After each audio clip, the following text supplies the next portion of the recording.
نقول عندما رأت مريم أم عيسى عليه السلام قالت له ايه؟ قال يا مريم أن لك هذا في المحراب. هو كان يقولها زكريا من سيدنا زكريا في مين؟ هو اللي كان سيدنا مريم. وبعدين السلطان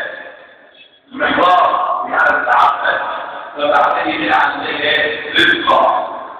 هذا من تشتهي التي تعمل مع الشوف أطمار لكل شيء أن الشهادة جميل جيد قال هو من عند الله خير هو من عند الله وبعد ذلك لما قال ثم يشاء غير الله يعني أول ذلك كده مباشرة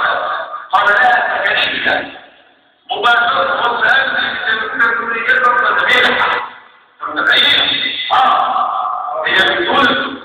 إن الله ثم يشاء غير الله هو كذلك الولد لا فلما تيقن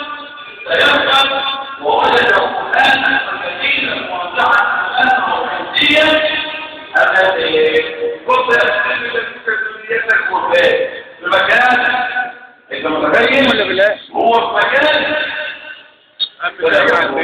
ما يجي الانسان امبارح جه والله اللي صورته بجد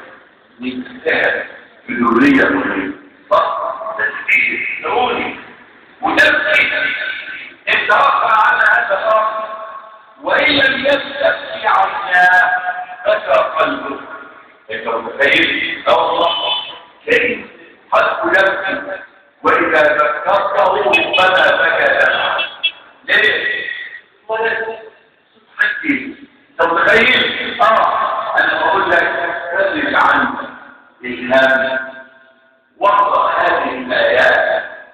هنالك جعل فينا ربا يعني إيه؟ أول مصنع قالت له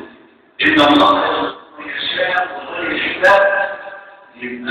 وإذا الزهر هنالك دعا زكريا ربه زكريا عليه السلام دعا بعدما ترك السيدة مريم لا دعا في مكان من الفضل كده فقام ربنا قال هنالك سبيل يعني شرعي ودعا تفكير هو الإسلام أول صورة أسلته إن الله يشاء غير الكتاب قال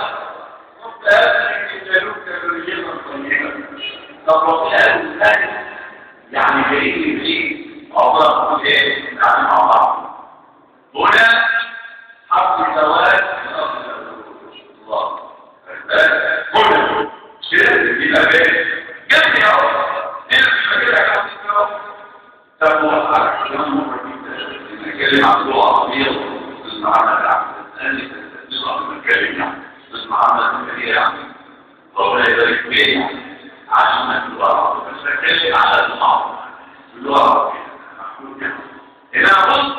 أنا بستأذن أما